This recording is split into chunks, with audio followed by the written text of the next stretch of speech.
Good morning, boys and girls, and welcome back to Grandma Reads. Today I'm going to read from a book called Read and Tell Stories for Primaries. And this is compiled by Bryant.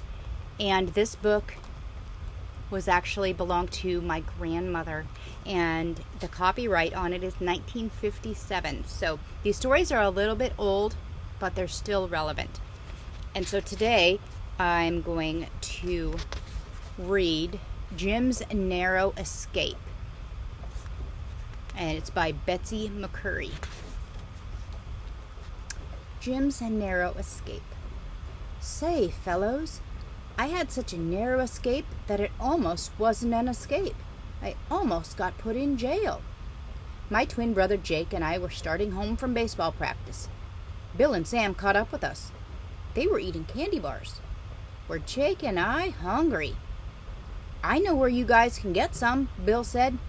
Where? I asked. At Clancy's store, Bill said. But we're broke, Jake told him. You don't need any money if you do what we did, Sam said. What'd you do? I asked. Promise you won't tell? Bill hesitated. Oh, sure, I halfway promised. These candy bars are in plain sight, where you can pick up what you want and not be seen.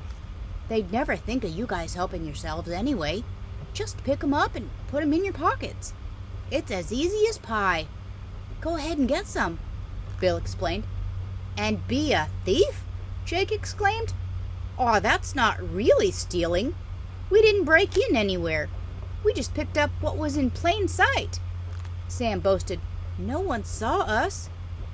God saw you, Jake told them. He'd not care for just these candy bars.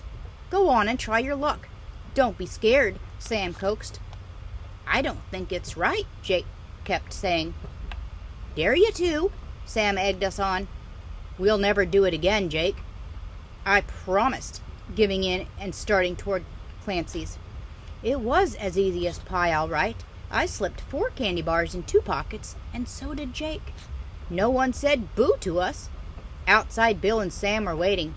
Did you get 'em? Bill asked, excited. Who wants to know? Come on, Jim. We're going home, Jake said, as cross as 2 sticks. I followed him. Aren't you going to eat any candy? I asked, rather hopefully. I'd choke. You know good and well this was plain stealing. Wait till Mom hears about it. We'll catch it good and hot, Jake said. I had forgotten about Mom and Dad. Are you going to tell? I gasped. Of course I am. You know that Mr. Clancy or someone saw us. He'd be told on. We'll be told on. I'd a lot rather tell on my own self. Hurry up, he urged. Was I miserable all of a sudden? We went into the house. Mom was ironing our school shirts. Jake threw his candy bars on the table. Where did all this candy come from? Mom asked, pleased.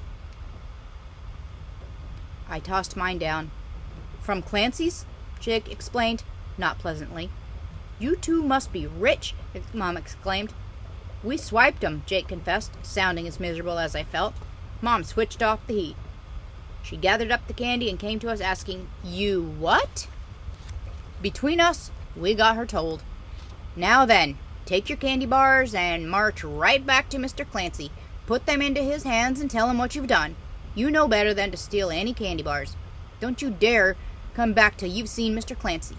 When he has forgiven you, ask the Lord Jesus to forgive you too.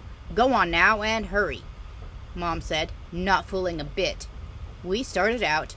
Jake, are you going to take yours to Mr. Clancy himself? I asked. Sure I am, he said. I can't. You take mine, Jake. Give it to him for me, I coaxed. No, sir. You took it. Now you give it back. I didn't go into the store. Jake did.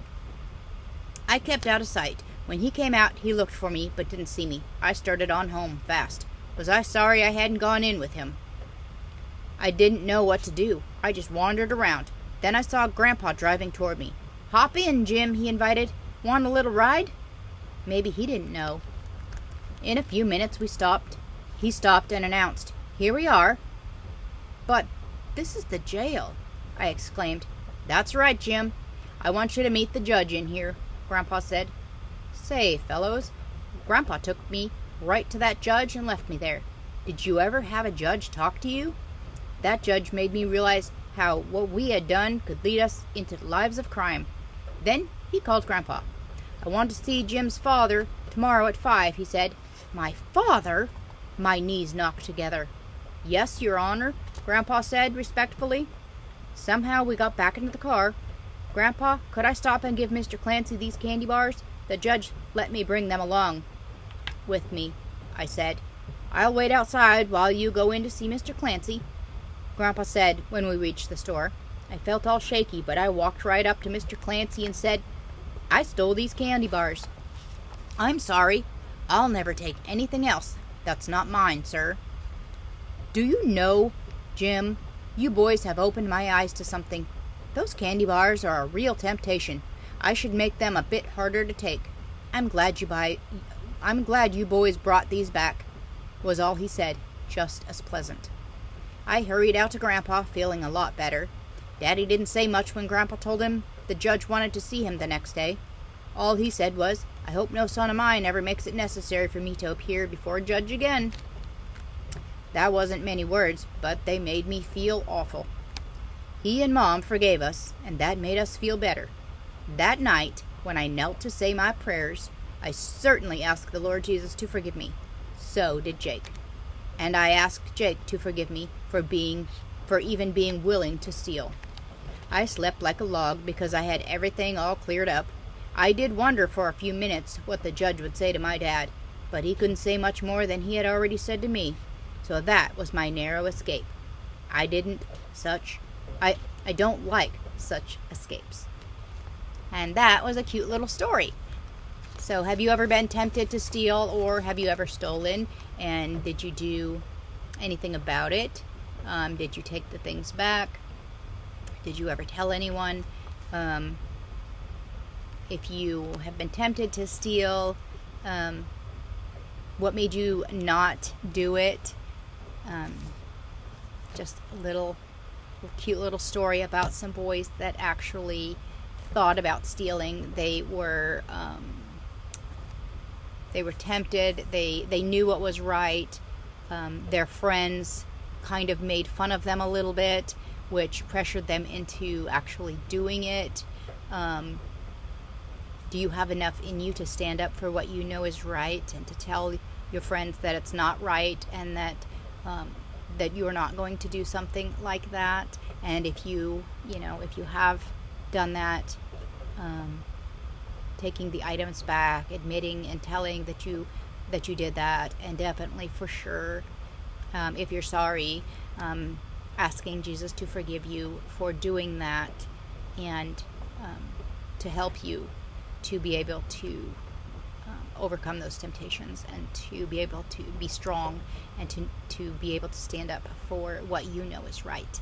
And he will bless you. Jesus will bless you in your life, in your long life, if you do those things, if you ask to be forgiven, and you be strong, and you stand up for what you believe and for what you know is right.